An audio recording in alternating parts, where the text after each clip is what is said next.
சீரியல்களின் full எபிசோடுகளை Sun டிவியில் ஒளிபரப்பான உடனே எக்ஸ்க்ளூசிவாக சன் நெக்ஸ்டில் மட்டும் ஃப்ரீயா பாருங்கள். மொத்த கம்பெனியும் இறங்கி வேலை பார்த்தோம். உங்க போன் வந்ததை நான் கவனிக்கலங்க.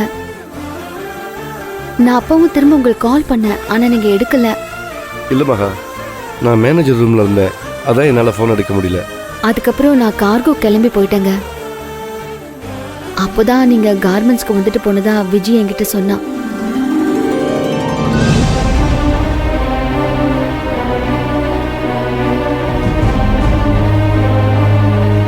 என்னம்மா தூக்கம் வரலையா? வீட்ல எல்லாரும் சாப்பிட்டாச்சு. செல்வம் இன்னும் சாப்பிடல. அவனை சாப்பிட வைக்கலன்னா என்னால நிம்மதியா தூங்க முடியாது. இரு, அவனை போய் சாப்பிட கூட்டிட்டு வரேன். சரிம்மா, நான் டிஃபன் எடுத்து வைக்கிறேன், நீ போய் கூப்பிடு.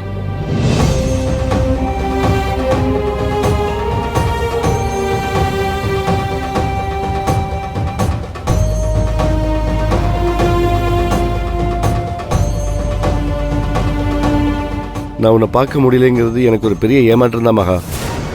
ஆனால் நீ ஒரு பெரிய வேலையை எடுத்து செய்கிறீங்கன்னு நினைக்கும் போது ரொம்ப பெருமையாக இருந்துச்சு.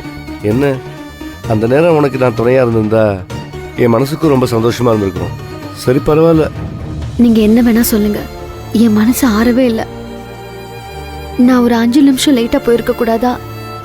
உங்களை பார்த்துட்டு போயிருப்பேன்னு நினைச்சுக்கிட்டே இருந்தேன். அம்மா வீட்டுல தான் இருக்கேன், ஆனா என் நினைப்பு பூரா உங்களை சுத்தியே தாங்க இருக்கு. இங்க எங்க திரும்பினாலும் உங்க முகம்தான் எனக்கு தெரியுது. எனக்கும் அப்படித்தான் மகா. நேற்று இந்நேரம் என்னை இங்கே கொண்டு வந்து விட்டுட்டு போனேன். ஒரு நாள் தான் ஆச்சு, ஆனா என்னமோ ரொம்ப நாள் ஆன மாதிரி இருக்கு மகா. நீ பாட்டுக்கு பிரிஞ்சிருக்கலான்னு சுலபமா சொல்லிட்டு போயிட்ட, ஆனா என்னால முடியல மகா.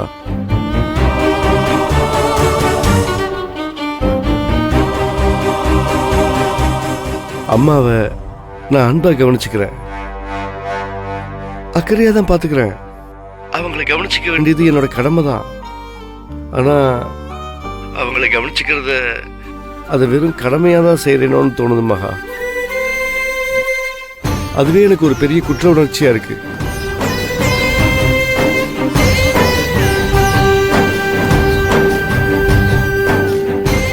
இந்த வீட்டில் நீ மட்டும் என் பக்கத்துல இருந்திருந்தா இன்னுமே நிறைய பாசத்தோட, இன்னும் கொஞ்சம் அன்போட அம்மாவை கவனிச்சிருப்பேனோன்னு தோணுது.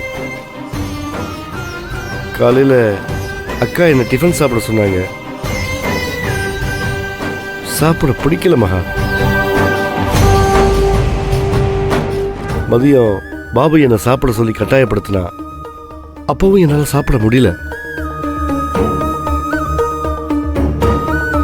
இப்ப சாயங்காலம் வீட்டுக்கு வந்துட்டேன், இது வரைக்குமே சாப்பிடல, சாப்பிடவும் தோணல மகா.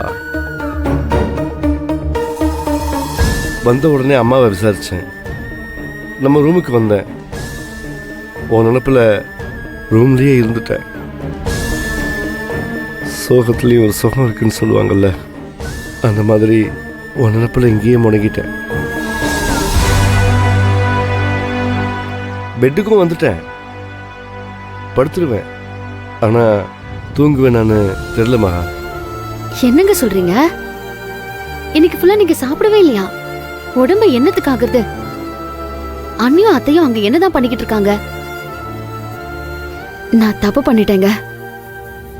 அத்தை குணமாக்குற வரைக்கும் உங்களை அங்க இருக்க வச்சுட்டு திரும்பவும் நான் உங்களை இங்க கூட்டிட்டு வந்திருக்கணும். இப்ப என்னால அங்க வரவும் முடியாது. ஏங்க, நீங்க இங்க வரீங்களா? சாப்பிட்டுட்டு நீங்க போங்களேன். இல்லை மகா, அதெல்லாம் நல்லா இருக்காது. அப்படியே நான் உங்கள் வீட்டுக்கு தான் வரேன்னு சொல்லிட்டு இங்கேருந்து கிளம்பினா அம்மா நிச்சயம் கோவப்படுவாங்க, என்னை திட்டுவாங்க மகா. திட்டுட்டோம், அது கூட பரவாயில்ல, ஆனால் என்னை விட ஒன்று தான் அதிகமாக திட்டுவாங்க. தேவையில்லாத வார்த்தையெல்லாம் அவங்க வாயிலிருந்து வரும். அதுக்கு பேசாமல் நான் பட்னியாகவே இருந்துடலாம். எப்படியாவது அம்மாவுக்கு இதை புரிய வச்சு உன்னை மறுபடியும் இந்த வீட்டுக்கு கூப்பிட்டு வந்துடணும்னு நினைக்கிறேன்.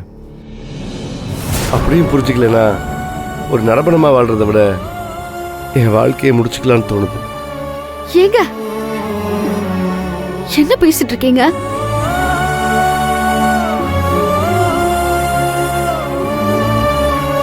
அத்தை மனசை உங்களால கண்டிப்பா மாத்த முடியும். நம்ம மறுபடியும் அந்த வீட்டுல சேர்ந்து வாழ போறோங்கிற நம்பிக்கையில தாங்க உங்களை நான் அங்க விட்டுட்டு வந்தேன். நீங்க எப்படியாவது பேசுங்க அம்மா கிட்ட. இது பாருங்க, நம்ம உடம்பால மட்டும்தாங்க பிரிஞ்சிருக்கோம், உசுரா இணைஞ்சு தாங்க இருக்கோம்.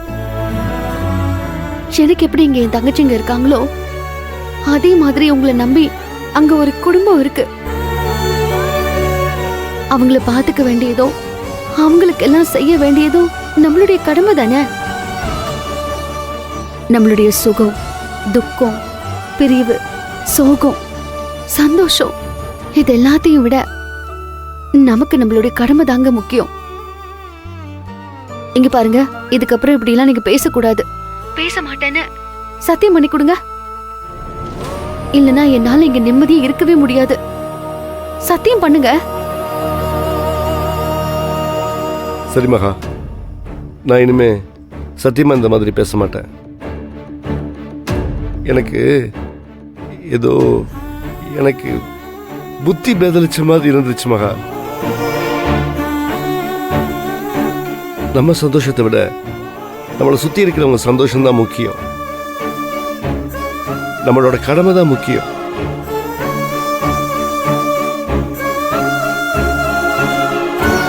நிச்சயமா இனிமே இந்த மாதிரி பேச மாட்டேன் மகா. சாரி.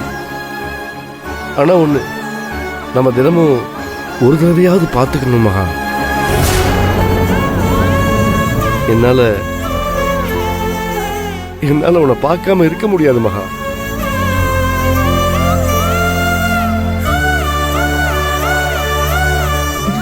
கண்டிப்பா நம்ம தினமும் ஒரு தடவையாவது பார்த்துப்போங்க. இப்ப நீங்க போய் கொஞ்சம் சாப்பிடுறீங்களா? சாப்பிட்றேன். ப்ராமிஸ் பண்ணுங்க.